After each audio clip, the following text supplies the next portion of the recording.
আজ আমি class 12-এর philosophy বিষয়ের 2022 সালে যে পরীক্ষা হবে সমস্ত দর্শনের ছাত্রছাত্রীদের আমি এই যে ভিডিওটা এমসিকিউ এবং এসএকিউ নিয়ে আমি আলোচনা করছি, যেখানে তোমাদের বেশিরভাগই কিন্তু এই আলোচনার মধ্যে কিন্তু অনেক শর্ট প্রশ্ন থাকবে যেগুলো তোমাদের কিন্তু আসবে। তাই এই ভিডিওটা তোমরা খুব মনোযোগ সহকারে কিন্তু দেখবে, তাহলে তোমরা বেশিরভাগ প্রশ্নই কিন্তু কমন পাবে। তো আমি শুরু করছি। আমরা জানি যে যে সমস্ত বিষয়গুলো বাদ পড়ে গেছে সেগুলো থেকে আমরা দূরে থাকবো, যে বিষয়গুলো আমাদের পড়তে হবে সেগুলো থেকে আমরা এখন পড়ব। যেমন লজিক, এই আমরা যুক্তি, এই যুক্তি চ্যাপ্টার থেকে যে যে প্রশ্নগুলো খুব ইম্পর্টেন্ট সেই প্রশ্নগুলো আমি তোমাদের বলে দেব, এবং তার সাথেও আমি কিছু কিছু উত্তরও বলে দেবো। তোমরা সেই প্রশ্নগুলোকে কিন্তু খুব ভালো করে মনোযোগ সহকারে কিন্তু মনে রাখো, প্রয়োজনে খাতায় নোট করে দাও। যেমন দেখো, প্রথম প্রশ্নটা আমি বলছি, যুক্তি প্রধানত কত প্রকার, কি কি? আমরা জানি যে যুক্তি দু ধরনের হয়, অবরোহ যুক্তি আর আরোহ যুক্তি। আমি এভাবে প্রশ্নগুলো বলছি, তোমরা উত্তরগুলো কিন্তু খুঁজে বের করবে এবং উত্তরগুলো আমি বলে বলে দেব। 2, কোন যুক্তির সিদ্ধান্ত সুনিশ্চিত হয় না? উত্তর হবে আরোহ যুক্তি। পরের প্রশ্ন, বৈধ চিন্তার নিয়মাবলী সম্পর্কীয় বিজ্ঞানকে কি বলা হয়? উত্তর হবে যুক্তি বিজ্ঞান। পরের প্রশ্ন, কোন যুক্তির সিদ্ধান্ত আশ্রয় বাক্য বা আশ্রয় বাক্যে নিহিত থাকে? উত্তর হবে অবরোহ যুক্তি।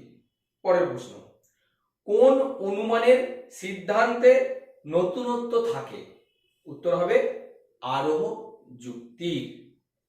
পরের প্রশ্ন, কোন যুক্তির হেতুবাক্য সত্য হলে সিদ্ধান্ত সত্য হয়?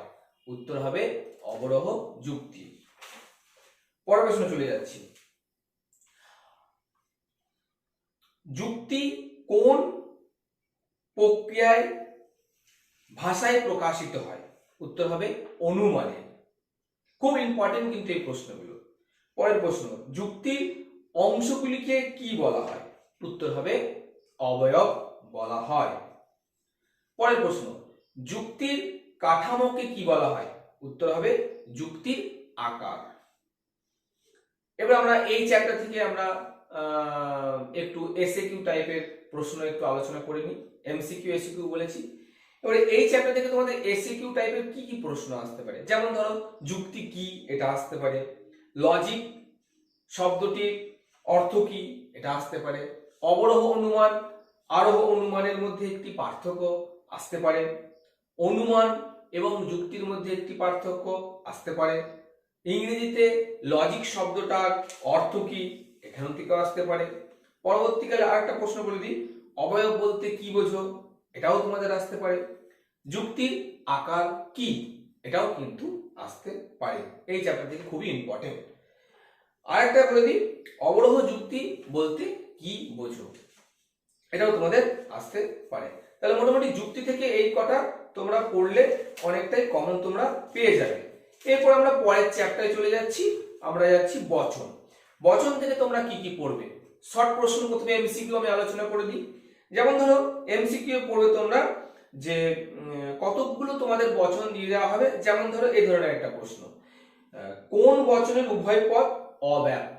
তবে চারটে বচন দেওয়া থাকবে, এ ই আই ও। এই চারটের মধ্যে কোনটা, কোন বচনের উভয় পদটাই অব্যাপ্য? তখন তোমাকে বলতে হবে আই বচনের উভয় পদটাই হচ্ছে অব্যাপ্য। আরেকটা প্রশ্ন, কোন বচনের উদ্দেশ্য পদ ব্যাপ্য? তখন তোমাকে এ ই আই ও এই চারটে বচন দেওয়া থাকবে, এবং উদ্দেশ্য পদ কোন বচনে ব্যাপ্য হয়? সবসময় আমাদের জানি আমরা এ বচনের উদ্দেশ্য পদ ব্যাপ্য হয় এবং ই বচনের উদ্দেশ্য পদ ব্যাপ্য হয়। তখন দুটোই লিখতে হবে। যদি বলে কোন বচনের উদ্দেশ্য পদ ব্যাপ্য, তখন যেহেতু এ ই আই ও চারটে আছে, তখন এও লিখতে হবে, ইও লিখতে হবে। পরের প্রশ্ন, বচনাকারে বচনাকার কি, এটা একটা প্রশ্ন আসতে পারে। পরের প্রশ্ন, বচনাকারে কি থাকে না। ধরো প্রশ্ন দিল বচনাকারে কি থাকে না, তখন তোমাকে উত্তরে হয়তো চারটে অপশন দেওয়া থাকবে, পদ, বাক্য, যোজক, মানব। তখন তোমাকে বলতে হবে বচনাকারে কি থাকে না, পদ থাকে না। পরের প্রশ্ন, প্রাকল্পিক বচনের অঙ্গ দুটি কিরূপ শব্দের দ্বারা যুক্ত থাকে, যদি এবং তবে। যেমন উদাহরণস্বরূপ, যদি বৃষ্টি হয় তাহলে মাটি ভিজবে, তাহলে দুটো থাকে, যদি আর তবে বা তাহলে। পরের প্রশ্ন, বচন মাত্রই কি হয়, উত্তর হবে বাক্য হয়। পরের প্রশ্ন, সকল মানুষের মরণশীল জীব, এটি কিরূপ বচন, তখন তোমাকে বলতে হবে এটা হচ্ছে নিরপেক্ষ বচন। পরের প্রশ্ন, নিরপেক্ষ বচন কয় প্রকার, উত্তর হবে 4 প্রকার। পরের প্রশ্ন, এসিকিউ, এই চ্যাপ্টার থেকে এসিকিউ কি আসতে পারে, ধ্রুবক কি। পরের প্রশ্ন, পদগ্রাহক বলতে কি বোঝায়। পরের প্রশ্ন, মানব কি। পরের প্রশ্ন, ই বচনের কোন পদ ব্যাপ্য। ঠিক আছে, আরো আসতে পারে, সরল বচন বলতে কি বোঝো। পরের প্রশ্ন, এবার আমরা চলে যাব তার পরের চ্যাপ্টারে। অর্থাৎ আজকে আমরা আরো দুটো চ্যাপ্টার নিয়ে আলোচনা করে দিচ্ছি তোমাদের, সেখান থেকেও তোমাদের কোন কোন প্রশ্নগুলো আসতে পারে। যেমন ধরো বচনের বিরোধিতা, তাহলে বচনের বিরোধিতা থেকে কোন কোন প্রশ্ন আসতে পারে সেগুলো তোমাদের একটু বলে দিই। মনোযোগ সহকারে তোমরা ভিডিওটা শেষ অবধি দেখতে থাকবে, তাহলে দেখবে মোটামুটি তোমাদের অনেকগুলো প্রশ্ন তোমরা এখান থেকে কমন পেয়ে যাচ্ছ। এই চ্যাপ্টারটা তোমাদের নতুন যোগ হয়েছে এবং ব্রড প্রশ্নের মধ্যে থেকে একটা আসবে। তো দেখো এখানে তোমাদের এমসিকিউ কি ধরনের প্রশ্ন আসতে পারে। যেমন দুটি বিপরীত বিরোধী বচনের একটি সত্য হলে অপরটি কি হবে, তখন তোমাকে উত্তরে বলতে হবে মিথ্যা হবে। আরেকটা প্রশ্ন বলছি, সকল মানুষের মরণশীল জীব, এটা যদি এ বচন হয়, কোন কোন মানুষ নয় মরণশীল জীব, এটা যদি ও বচন হয়, তাহলে বচন দুটির মধ্যে কিরূপ যৌক্তিক সম্বন্ধ আছে, তখন বলতে হবে বিরুদ্ধ বিরোধিতা সম্বন্ধ আছে। তাহলে দেখো এই প্রশ্নগুলো কিন্তু তোমাদের একটু জানতেও হবে। পরের প্রশ্ন, দুটি অধীন বিপরীত বিরোধী বচনের একটি মিথ্যা হলে অপরটি কি হবে। তাহলে দুটো অধীন বিপরীত বিরোধী বচনের একটি মিথ্যা হলে অপরটি কি হবে, উত্তর হবে সত্য হবে। পরের প্রশ্ন, ই বচনের অতি বিষম বচন কি, চারটে অপশন দেওয়া থাকবে, এ, ই, আই, ও। তখন তোমাকে বলতে হবে ই বচনের অতি বিষম বচন হলো এ বচন। পরের প্রশ্ন, এ বচনের অনুবর্তী বচনটি কি, উত্তর হবে আই বচন। পরের প্রশ্ন, ই বচনের অনুবর্তী হলো ড্যাশ বচন, তখন উত্তরে বলতে হবে ও বচন। ঠিক আছে। পরের প্রশ্ন, কোন কোন প্রাণী হয় স্তন্যপায়ী, বচনটির বিরুদ্ধ বচনটি কি, অবশ্যই এটা ও বচন হবে। এইভাবে তোমাদেরকে প্রশ্নগুলোকে তোমাদের মনে রাখতে হবে এবং এই বিষয়গুলোকে কালচার করতে হবে। পরের প্রশ্ন, এই বচনের বিরোধিতা থেকে এসিকিউ টাইপে কি ধরনের আসতে পারে, যেমন ধরো অধীন বিপরীত বিরোধিতা বলতে কি বোঝো, একটি দৃষ্টান্ত দাও।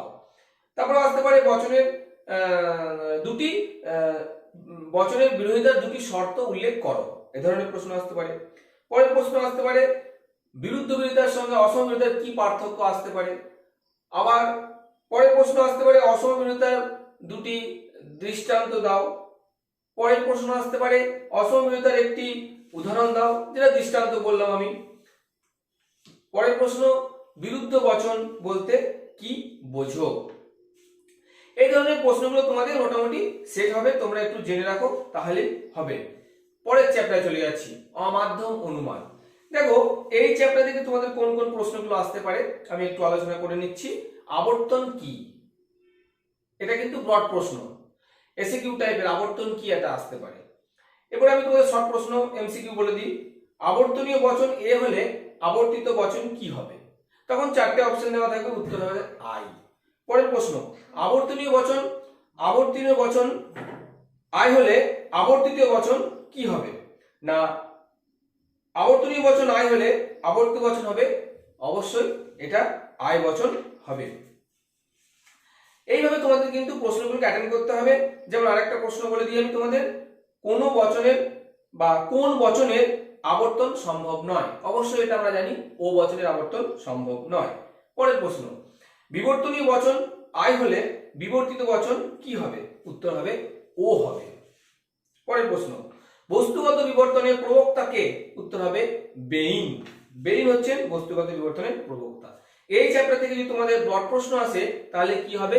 বিরুদ্ধ পদ বলতে কি বোঝো? ব্রড প্রশ্ন বলতে এসিকিউ টাইপের। পরের প্রশ্ন আসতে পারে বিবর্তনের দুটি নিয়ম লেখো।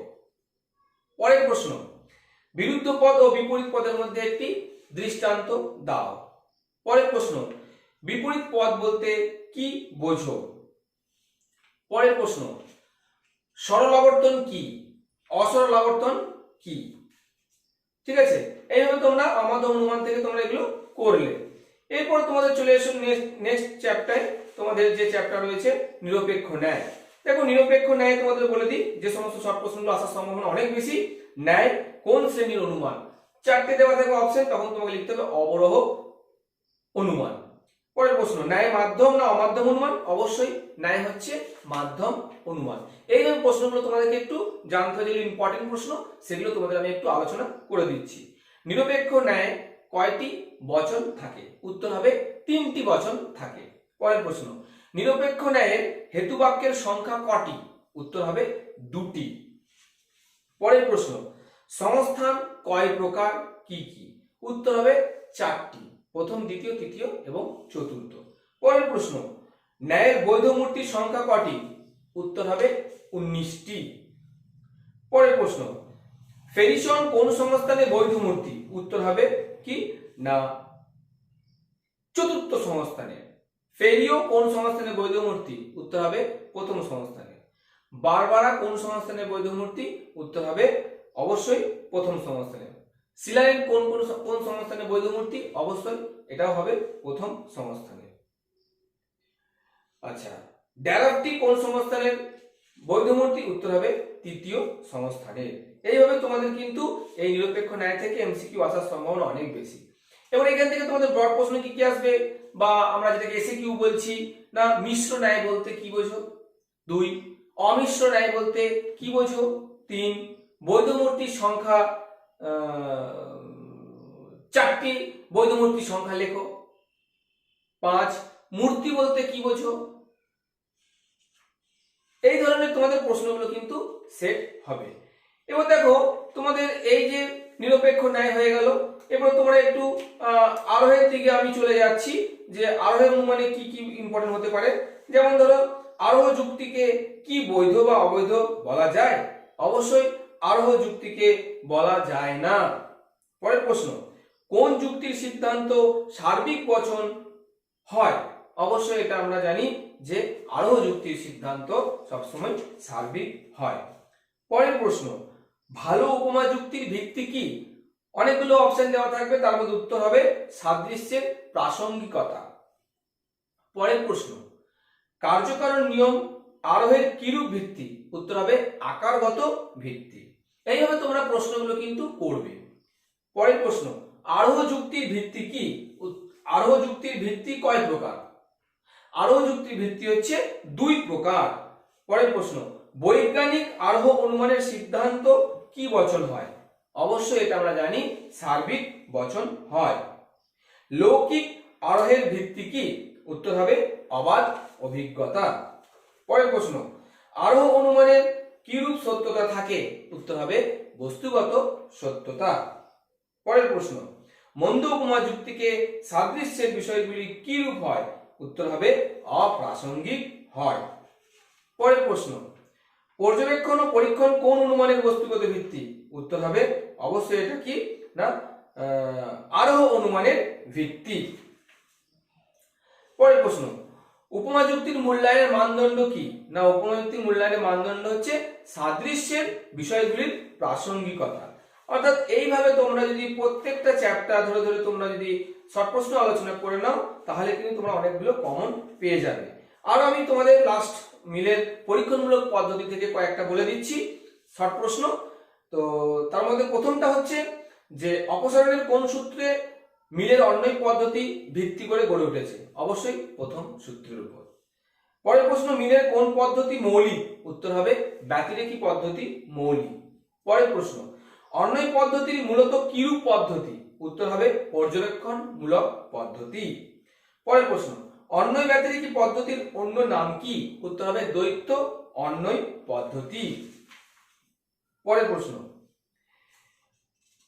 মিল কোন পদ্ধতিটিকে শ্রেষ্ঠ আরোহ পদ্ধতি বলেছেন? উত্তর হবে ব্যতিরেকী পদ্ধতি। এরপরে এই প্রশ্ন থেকে তোমাদের এইভাবে তোমরা কি করবে না, এই প্রশ্নগুলোকে বারংবার এই ভিডিওটাকে দেখার চেষ্টা করো, তাহলে দেখবে তোমরা অনেকগুলো প্রশ্ন এর মধ্যে থেকেই পেয়ে যাচ্ছ।